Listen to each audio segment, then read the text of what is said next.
Welcome to Policy Chats, the official podcast of the UC Riverside School of Public Policy. I'm your host, Dori Pham. Join me and my fellow public policy classmates as we explore potential policy solutions for today's most pressing societal challenges. Welcome back to Policy Chats. Today we are honored to join by Secretary Nick Maduros, California Secretary of Government Operations.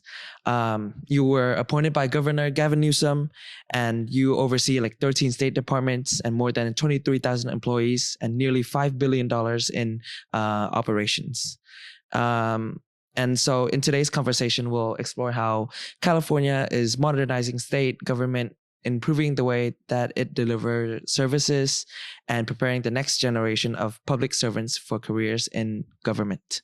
So let's start off with the first question. As the UC Riverside School of Public Policy celebrates its 10-year anniversary with the theme of creating a more thriving, prosperous, and abundant world, your work on improving efficiency across California's state government feels especially relevant. You have emphasized reforming large legacy systems that were not originally designed for speed or integration.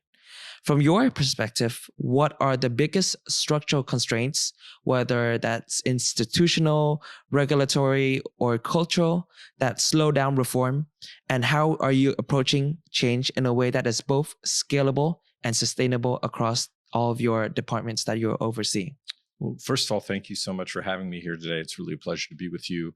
And I hope I can provide some insight into what's happening at the California state government and what we're trying to accomplish in the Newsom administration. So, I think you framed the problem statement really well. We've got some legacy systems in government in the United States that were started with the best of intentions and were once cutting edge, and now 100 years on or 100 years or more on, they're really no longer cutting edge, and the government is becoming increasingly sclerotic and unable to sort of adapt to meet the changing needs of Californians or of Americans. And so, just let me give you a couple of examples. Both of which we focus on quite a bit at the Government Operations Agency, which I'll call GovOps frequently, probably during this conversation. So if you take government procurement, for example, in the progressive era in the United States, there was a big effort to reform procurement to get rid of corruption in government. And that was really one of the driving forces in another area I'll focus on, which is hiring and the civil service. So in both of these areas, you had progressives concerned about corruption in government, push these reforms, which were, really led the world and changed the way government in the United States worked. And California was really an epicenter of that movement.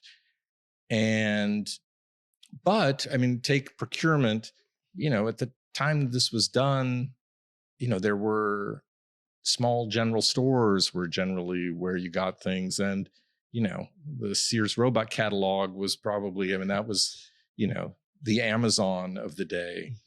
And now we have a world where you can, basically buy anything from your phone, and there's a mismatch. And Californians and Americans have come to expect certain things, and we are unable to deliver them with the systems that we have. So to your question in terms of, what are the impediments? Clearly there are statutory and regulatory issues that need to be resolved. We're operating this way because we've got laws on the books that we've had for 100 plus years, that this is the way we need to operate. But the bigger shift in my mind is really a sort of mindset shift and a cultural shift, which will, if we can make it, will drive a statutory shift as well and a regulatory shift. We have people in government who have spent their whole careers there, which is fantastic. A lot of them are great people, tremendous experience. but they have worked for 30, 40 years in this system, and they, that's what they know. If you catch some of them in in their truthful moments, they also know the problems that the current system brings along with it, but they're comfortable with it. And it's a safe system that emphasizes compliance. But we're at this moment where I think people are needing something else from government. There's a restlessness in the state, in the country. And I worry that if we don't modernize, don't provide better services at a more affordable prices, that there was a time, and I'm a Democrat, I'm obviously appointed by a Democratic governor, but there was a time when I think the real concern was if we can't deliver, the public will sort of lose faith in the Democratic Party. I think what we're seeing now is even more concerning, which is some people losing faith in democracy entirely. And it's really incumbent on all of us to figure out how to make sure that government can continue to deliver the services that people need, so that we can, calm that restiveness. I see. So earlier you said that the past system really encourages compliance. What do you mean by that? Like, what are some examples? And then what are kind of some of the back ends of what's going on with the new procurement that you've been working on? So, there's government has a lot of compliance functions. In my mind, when I look at sort of procurement, my goal is to get what the public needs in a timely manner at the best price. Mm-hmm.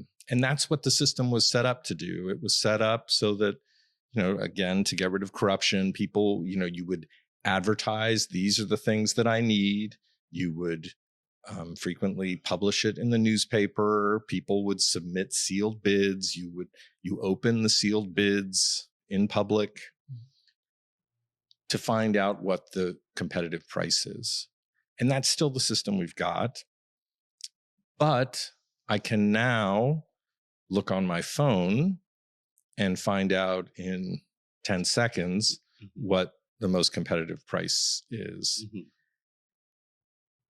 That's the disconnect. But in terms of the compliance function, we've got hundreds, thousands of people probably across state government. And this is not a state of California issue. People often think, oh, well, that's California and it's, this is every government in the United States, state, federal, local, county level, has these same issues. We prioritize complying with every last rule rather than prioritizing what the goal is, which is get the services, get the goods and services quickly, efficiently, lower price.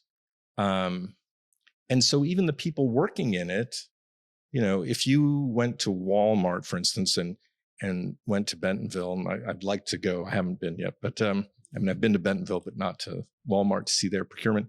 They've got these category management people who, if you want to sell them, if you want Walmart to sell your laundry detergent, they got a person who knows everything about laundry detergent, knows what the best price is, knows how much you would have to sell it to them for. So how much, they could figure out how much they could sell it in their stores for, what the demand would be.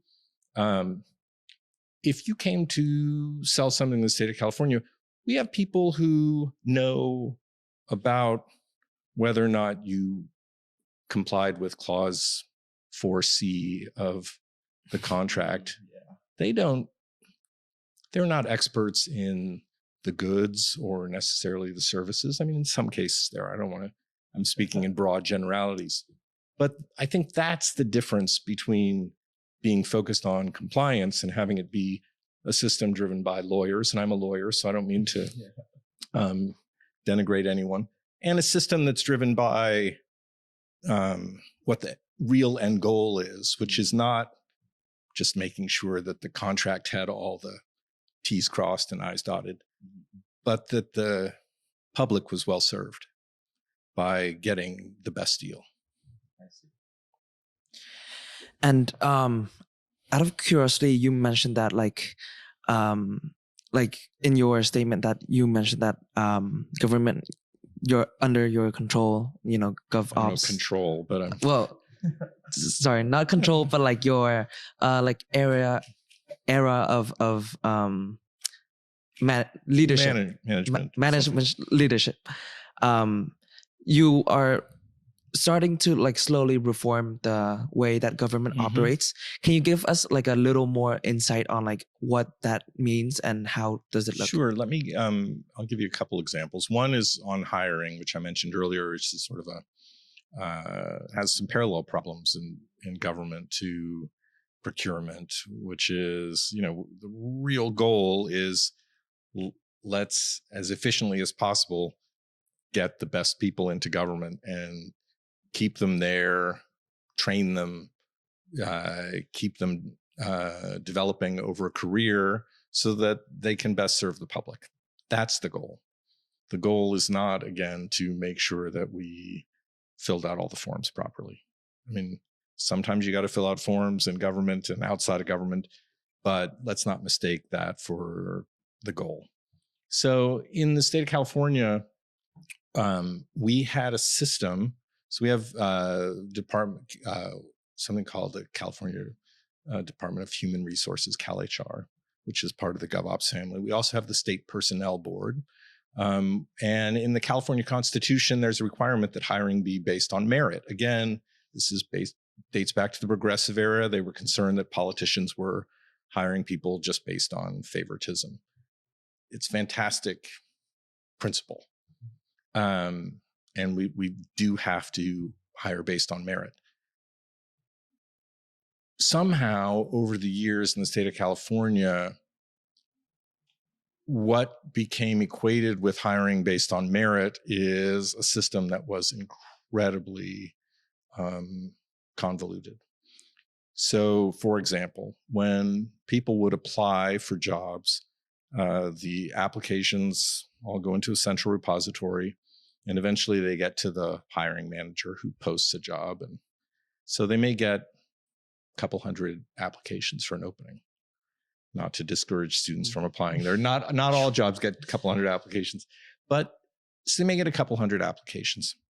Now in the private sector, where again, people want to hire based on merit in the private sector, companies are also trying to hire the best people. They also realize they have to hire them quickly because if you leave people waiting 4 or 5 months, the good ones are going to get a job somewhere else. So in the private sector, you'd get a bunch of applications and you would sort through them and decide who it is you want to interview. Somehow in the state, what happened is that the system developed over years that involved scoring each application based on 10, 20 criteria. On a scale of 1 to 10 on each of these things. And it would take a hiring manager sometimes a full week, 2 weeks of their job. And these people have other things to do to decide who they want to interview. The end result is that manager wastes 40, 80 hours reviewing applications when they don't really need to. The process drags on so that you lose applicants who end up taking jobs other places. And it perversely, then because they were spending so much time reviewing these applications, they started adding in extra things for the applicants. Now you've got to write some essays because they figure if we make them write essays, we won't get quite as many applications and then I won't have to spend so much time. What happened is that maybe they did get some fewer applications, but they were now longer and they were now having to grade and score all of these essays, which would take them even longer. And so we just had to make some reforms and realize and bring everybody together and realize that merit does not necessarily equate to bureaucratic, and that there's a way to abide by the merit principle without creating a system that is so burdensome that it really keeps the government from operating. And the team at GovOps, Sally Lee, who's here with me today, led the effort, along with the State Personnel Board and CalHR, all work together to design a system that is much faster and much more streamlined. That's one example. Awesome. Thank you so much for that. So as the only undergraduate public policy program in the entire UC system, UC Riverside is very uniquely positioned, and it prepares a growing number of students for careers in public service. And in that context of your workforce priorities, how do you envision a stronger partnership between these state agencies and universities to build more of an intentional and inclusive pipeline into the government? And what role do you think students should play in shaping that pathway? Well, I love the question. I love the idea. I mean, that is really the future of this state. I mean, California, a huge part of the secret sauce of this state is our higher education system. The UC system, the Cal State systems, our junior colleges. It's an incredible way that the state has historically unlocked the potential of Californians and drawn talent from all around the country, all around the world, here to California. And I think it's incredibly essential that we continue to nurture that ecosystem. And from a state perspective, as somebody who's always, and we've got 230,000 state employees, and government, when you're in it, I started like you all. I was sort of a policy person, and I came to actual sort of managing government later in life, in my early 40s, I guess. And when I got into it, what I realized, and I guess I knew notionally, but it really it hits you in the face when you're in it. Government is people. That's all it is. I mean, there are rules but the real driver of success, or the real risk of failure, is who's doing it. And getting the best people we can into government is vital. And in California, not always. I mean, people come to it from all different paths, but if we can tap into people who have shown that they are hardworking, able, if we can tap into public policy students who have learned, there's only so much living that each of us can do, no matter how, even I'm old, and even me, there's only so much living that we can do. So the way we supplement that is by learning and reading and taking the lessons from history and from other places around the world that are confronting the same issues and applying them here in our own circumstances, which is what public policy school does. I mean, it widens your aperture of, what are the policy options? What are the solutions that other people have tried? How do we look at the data? How do we assess the nature of the problems and craft new solutions? So it's essential that we be able to attract students who have that mindset, who've been trained to sharpen those instincts. And so it's a no-brainer as far as I'm concerned. And, the state's investing in our public universities. And to me, it's, if we can then on the back end harness that talent, it's like taking money out of your right pocket and putting it into your left pocket. You're sort of gaining on I can't say you're gaining on both ends because you're left with the same amount of money, but you know, you're not spending, you're sort of investing. And yeah, I think, you know, what you said really summarizes our school model, which is solutions for the region, solutions for the world. And so with that, you know, we public policy students like to study like the policy cycle, how it works, how policy is implemented. And you mentioned earlier, you know, during your management, you have been streamlining the hiring process. Mm-hmm. Can you tell us what are like some examples that you can give us that that are like that you have made so far? Well, so I gave you the one example in terms of sort of the application screening, which is a real time management saver. I mean, another thing that we're working on at the moment, that Cal HR is taking the lead on, you know, for anybody listening or for any of you students who've tried to get a state job, it is not simple. You can go to calcareers.ca.gov. I think that's our website. And we got lots of vacancies. I encourage everybody who's interested to apply. But you may need some help navigating the system. I mean, even I'm the, you know, Secretary of Government Operations. I have you know, some nieces who were, you know, I try and convince them, hey, you should come work for the state. It's, you know, you could really find some great opportunities.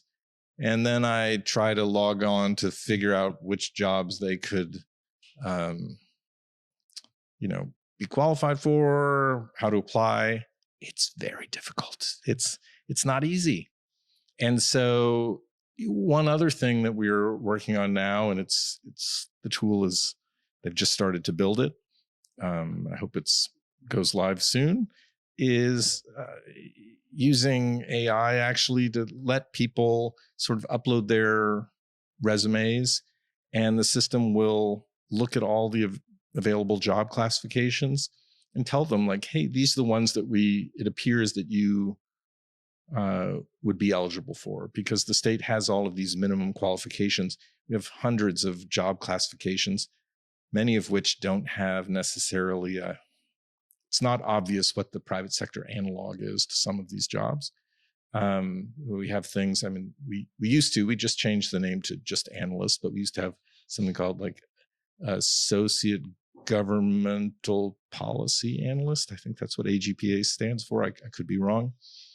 You know, if you're coming out of college and looking for a job, do you know, like, am I qualified to be an AGPA? Am I not? What's a staff services analyst versus an AGPA versus a, you know, office technician? You know, all these things that it's not apparent. So we're trying to simplify that for people.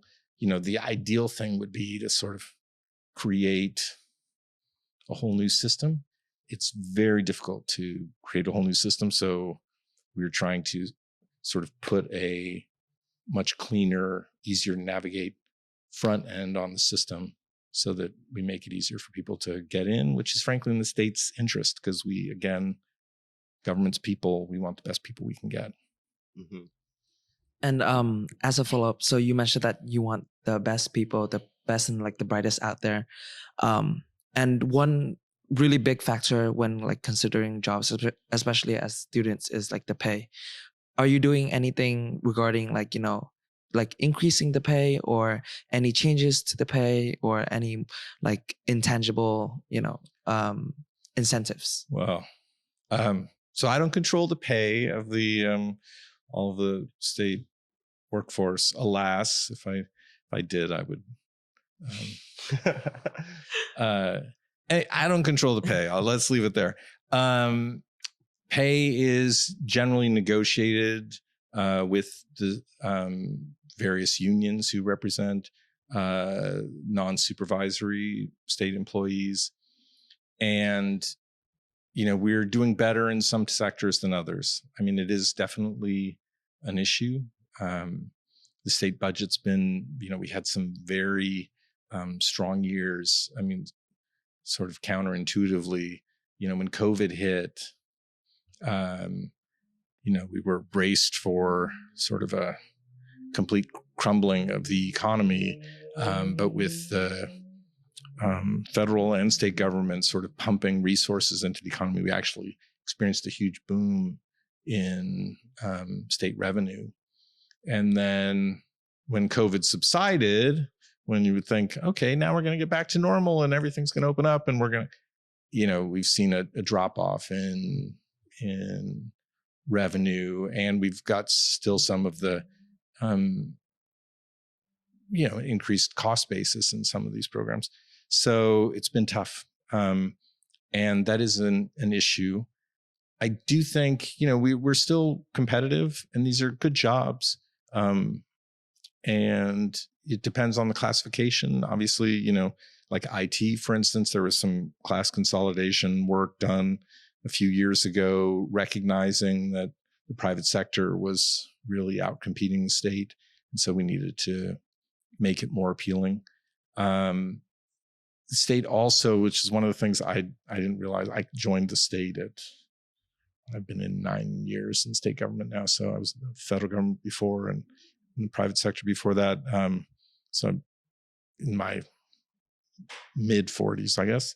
And so I have to work till I'm like 147 to get like the full pension. But state also offers fantastic benefits. I mean, there are pensions, which had I known, if I knew then what I know now is a really appealing benefit. And there aren't that many places that still offer defined benefit pensions like the state does.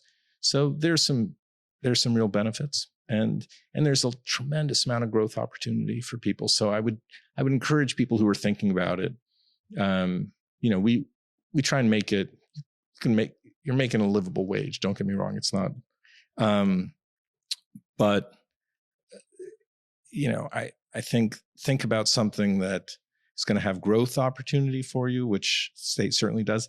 And also, I mean, it's possible, and I've done it in my career, it's possible to work a long time and not really feel great about what you do or actually accomplish much. I think public service, whether at the state or the federal level or the local level,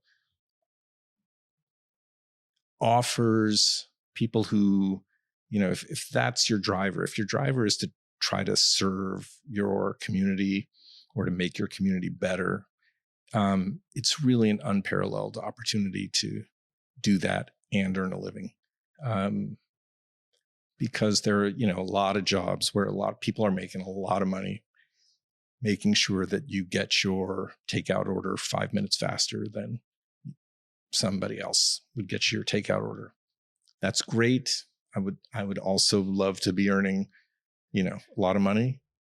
I don't know that I could get myself out of bed every day for years on end in order to make sure that somebody got their takeout order 5 minutes faster.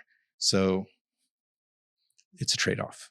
Mm-hmm. Moving back to the kind of counterintuitive drop-off that you were talking about after COVID in California's revenue. Why is that? And then was there an impact on like California procurement with that going on, with a huge drop in revenue? Well, I think the reason was that, the federal government, the Federal Reserve, the state government, everybody pumped money into the economy to keep people afloat, which did. It's incredible. You guys might be a little young to have. I mean, you guys were probably spent some of your high school or middle school or something, in your bedrooms learning. Yeah, the first half of my high school, I was learning. Learning. So, but I mean, it was really scary times, and so everybody pumped money into the economy. It did. I mean, it's incredible that the world shut down. State of California, we went overnight to remote work and kept everything running. At the time, I was running one of the state's 2 tax agencies. One of the byproducts of that was the inflation that we saw and continue to experience, because there was so much money pumped into the economy.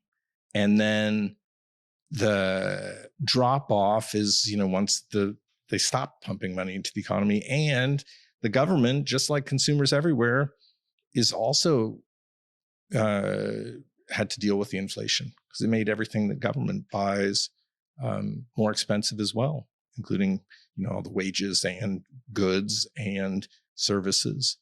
And so it has had an impact on us. Plus, in California, we've had a number of natural disasters, and you've got the governor has had a not an easy 8 years of circumstances between COVID and wildfires and other issues. Absolutely. Yeah. And so this question is for like our viewers, our listeners out there who are looking for a job in state government. Come on in. Yeah. What would you say is your like best advice, out of like, let's say like you just earned a bachelor's degree with no experience? What would you say is like the best advice for it? Well, first of all, going back to my earlier issue, think about what it is you're really interested in, what you like doing. And it could be a subject area. There are some people who are super interested in tax, or super interested in technology, or very interested or very interested in social service, provision of social services to their communities. And there are specific departments or jobs that do all of those things. That's one way to think about it. There's another way, which is sort of, what do I like doing day to day? Do I like dealing with people? Do I like analyzing data? Do I like doing social media? Do I like, and you can think of it either way, sort of subject area or what you'll do day to day, and then decide sort of what you're interested in terms of jobs, and look for those types of jobs. I'd say that's the best way. And then if you have trouble navigating the system, I would encourage you to reach out for help. You can actually reach out to us at GovOps.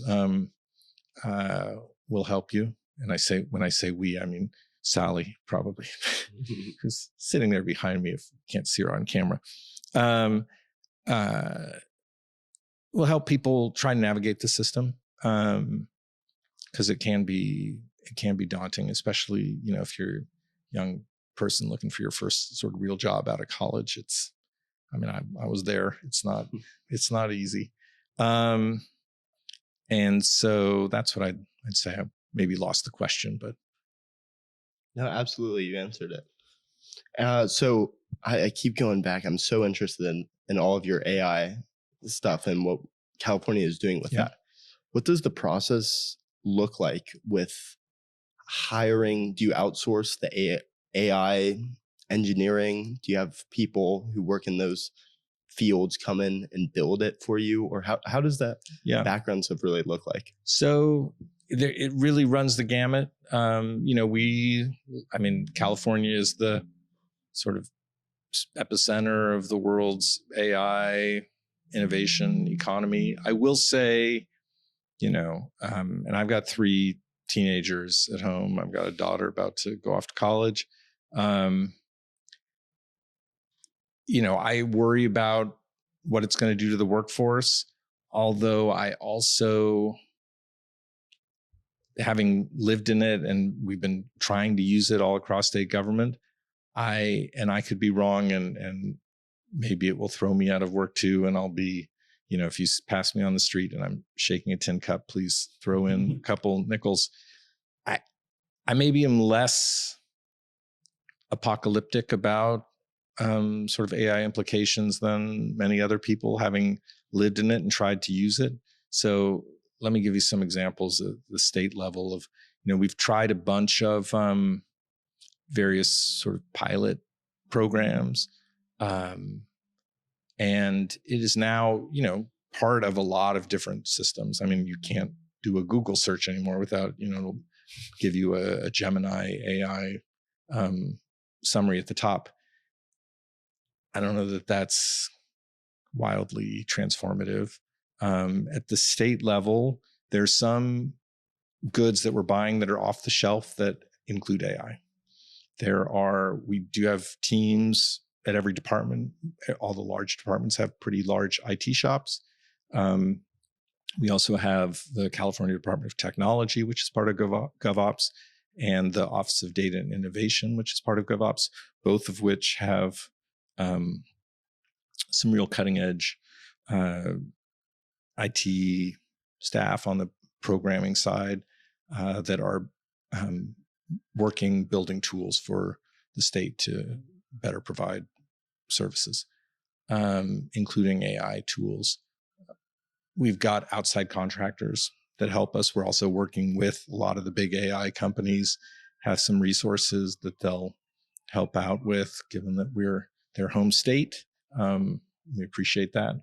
So it's sort of a mix of all of those things. Again, I don't know as of yet that we've seen anything that is going to blow anybody's mind or totally transform the state workforce. I mean, going back to what I'd said earlier, and obviously this is not totally true, and it's a little overstated, but government is people, and people, and so far computers are not people, because we are the end result of all of our experiences. And I mean, from frankly in the womb until all your nurturing and growing up and all of your life experiences, and your education even is, as I hope all of you are realizing as you're here at this fantastic UC institution, education is not, it is part the facts that you learn in the books, but if you're anything like I am, most of those facts, once you finish your final, you dump out so that you can fill with other facts. And AI tools are fantastic at retaining all of those facts, but that's not what sort of human intelligence is in my mind. So anyway. Yeah. Speaking of AI, you said, there's a new system that optimize, you can like upload your resume and stuff and use AI to optimize like the job you're looking for. So that's like kind of like the view from an applicant. On the back end, like from like your perspective, are you using AI to like filter out applicants? No. Or is that okay? No, we're not. We are very mindful of sort of how we use it. We want to make sure, obviously we want to make sure there's no bias in the systems, but we also want to make sure that there are humans involved. And, now that we can, I was talking to somebody recently about sort of regulations in the state of California, and we are seeing, we've got a regulatory, the Administrative Procedures Act, which I don't know if you guys have learned about, but it's pretty bureaucratic and cumbersome, let's just say. I'm sorry to the Office of Administrative Law in the state is also part of GovOps, and they're great people, but it's a niche area of law, but very important. We're now seeing a lot of people use AI to generate their comments on draft regulations, members of the public. And so you'll get, and as it reduces the barrier to craft comments, there's the concern, and we're already seeing some of it, that you'll just be flooded with these AI generated comments. So then there's the response of some is, well, then how can we use AI to reply to all the comments? And we don't want to do that. I mean, and we got to figure out something. But I really want to, it's not we, I think, need to avoid the really dystopian world of having basically robots. And I know computers aren't robots, but it's nice to make them a little more humanoid in my mind. Having robots submit comments and then robots reply to the comments. Like, why do we have a system in the first place? Like we're at that point, the whole system is just this performative sort of shell of what it was meant to be in terms of real real interaction with the public to get feedback on what the government should or shouldn't do if we just have computers talking past each other. Yeah, absolutely. And I agree with you with that. It shouldn't just be. Yeah. There's no meaning behind that. Yeah. There's no people in government. So looking ahead in the next 10 or 20 years, if you could have like snap your fingers and state government operates how you envision it to, what would that look like? And then where do you see it going in the next 10 to 20 years? So, Governor Newsom's, and he was the mayor of San Francisco and wrote a book called Citizenville, which sort of has his vision of sort of how do we, a big chunk of that is sort of how do we harness technology and new ways of doing things to better engage the public and better provide public service. So, there's a lot we could do. I mean, I think, again, to me, the goal is how do we most effectively, which includes quickly, provide the best service we can to the public. And that includes obviously cost, because if we're paying more, just like all of us with budgets, with our, if you go out to a fancy dinner instead of eating at home, that's less money that you have to spend on whatever other needs you've got. And that's the government. We got to have that same mindset because it's true. I mean, the federal government can rack up debt. The state of California, we have to operate under a balanced budget system. So how do we do all of that? How do we make government work in that direction? And I think it's vital, again, faith in democracy, faith in the ability of us, Democratic Party. But, also, if you believe that government should be doing more of some things, whether it's, sort of providing more healthcare access to people, or, we've expanded schools to provide Governor Newsom's and the legislature, there's now another grade of school in California elementary schools, TK.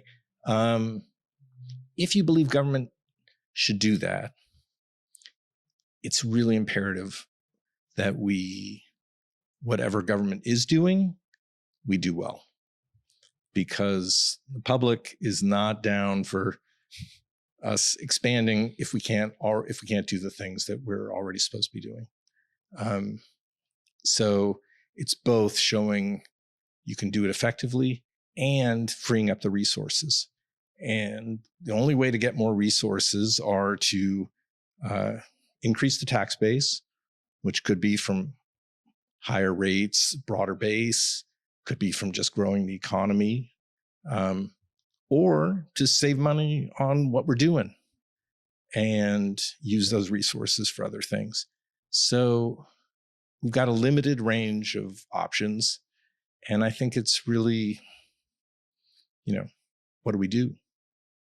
And that's a conversation that's sort of 40 million.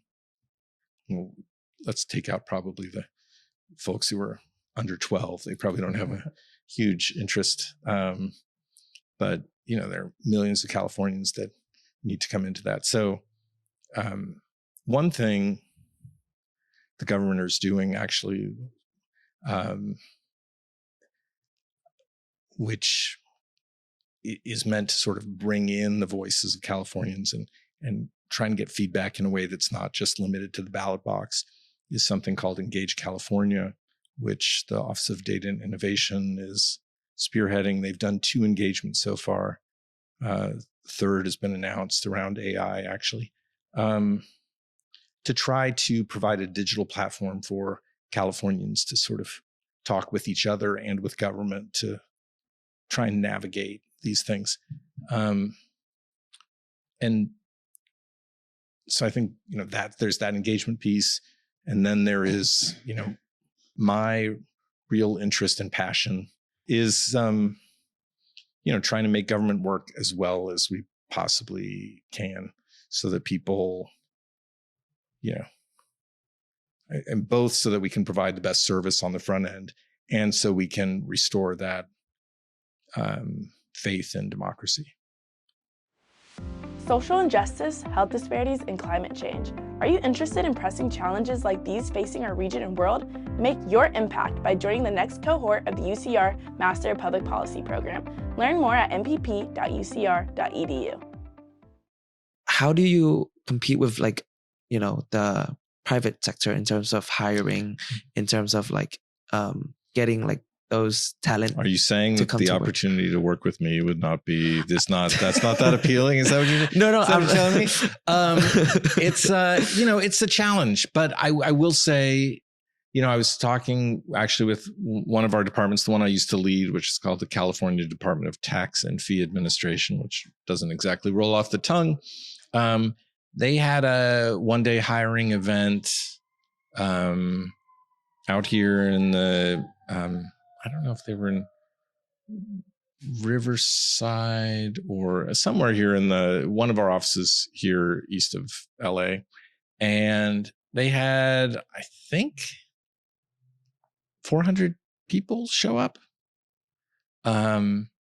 They're, as I mentioned earlier, these are good jobs, decent wages. You're not going to get rich in these jobs unless you happen to spend some of your earnings and buy a winning lottery ticket, which the odds are against you on that. But don't run out and spend all your earnings on lottery tickets, kids.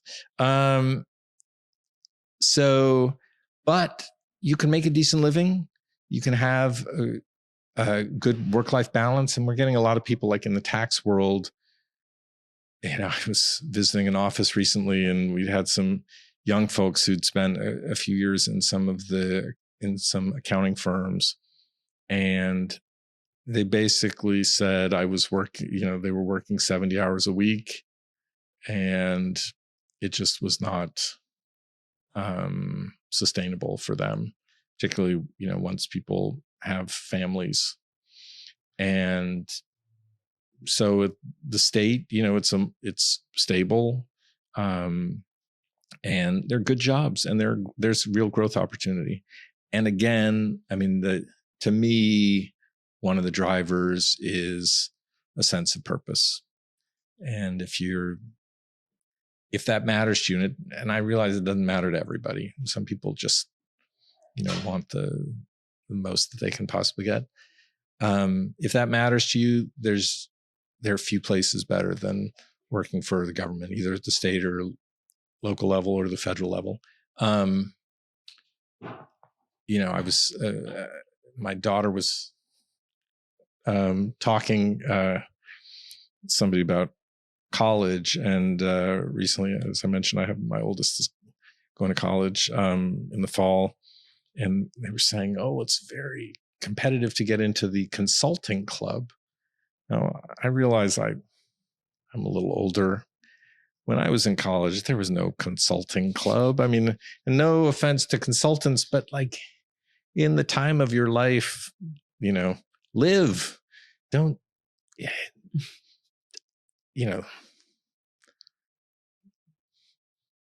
kids, young adults, if you're 19 and in a consulting club, like that's not what life's about. There's plenty of time to get interested in consulting.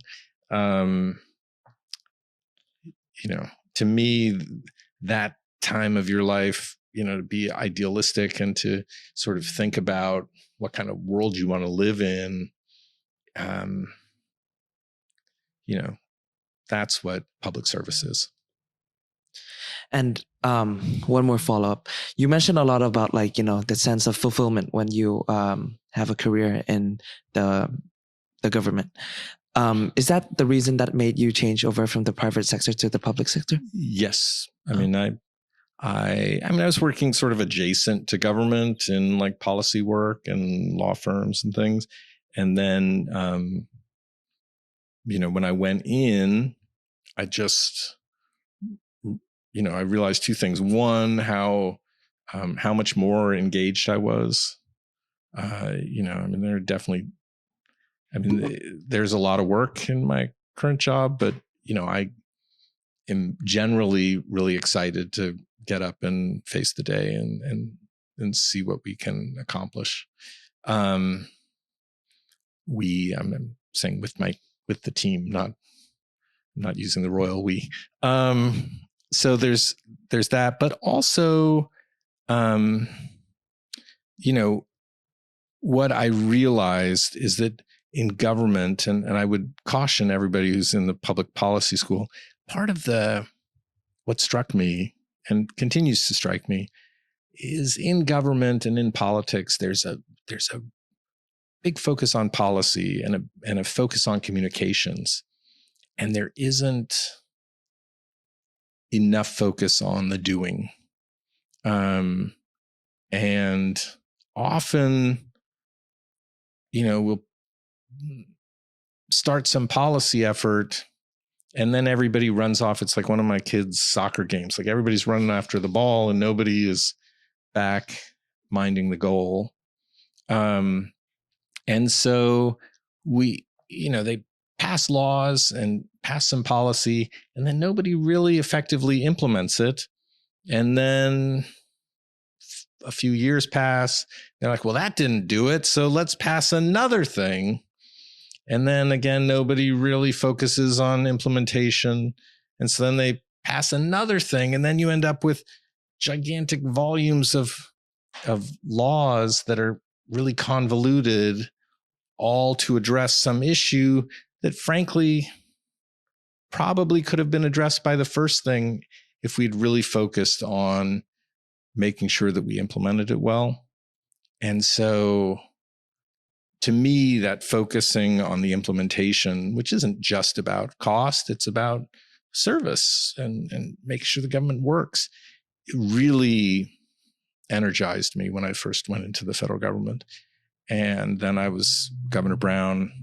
I was lucky enough to have Governor Brown appoint me to lead the tax agency out here, and it continued to be exciting. And so for people who are interested in this, I would just say, get in there and roll up your sleeves and figure out like how to make whatever small part of it you're working in work as well as possible. And it's a really gratifying feeling. Yeah, I completely, is sympathetic to what you said. Like, policy is not, policy when there's no implementation. And it's a really crucial part, the implementation part. So that's basically what you do to, on a daily basis is to like make sure that the state government works, everything is correct, and I'm trying. If it didn't work for you, don't blame me. We're working on it. You can let me know, and I'll try and fix the specific issue. But it's a big task, and it's not something that's going to ever end. Like this is not the world continues to evolve, and people's circumstances continue to evolve. So it's not like, oh, we fixed it, we're done, and I can just go take a long nap. It's which is good for all of you who are, still in school, because, the work never ends. And so I think that's a great way to end our podcast here. Thank you so much for being on Policy Chats. Me and Liam really enjoyed talking with you, learning the ins and outs of what you do on a day-to-day basis and some examples that you provided. So, well, thank you so much for having me. I really appreciate it. And, I'm excited to continue the conversation with anybody who's interested. Again, tapping into the wellspring, particularly of students, although I know not all of your listeners are students, but, we got to foster the next generation of all of this. I'm going to be working till I'm very old, because I got started late, and as I said, I got 3 teenagers still. So, but we need all the talent we can get to come in and help row the boat. So thanks for having me. Oh, thank you. Thank you for listening to Policy Chats, the official podcast of the UC Riverside School of Public Policy. If you enjoyed today's episode, be sure to follow us on Instagram at UCR_SPP. To learn more about our program and upcoming episodes, visit spp.ucr.edu. For the video version of this episode, check out our YouTube channel at UCR School of Public Policy. Until next time, stay informed and stay engaged.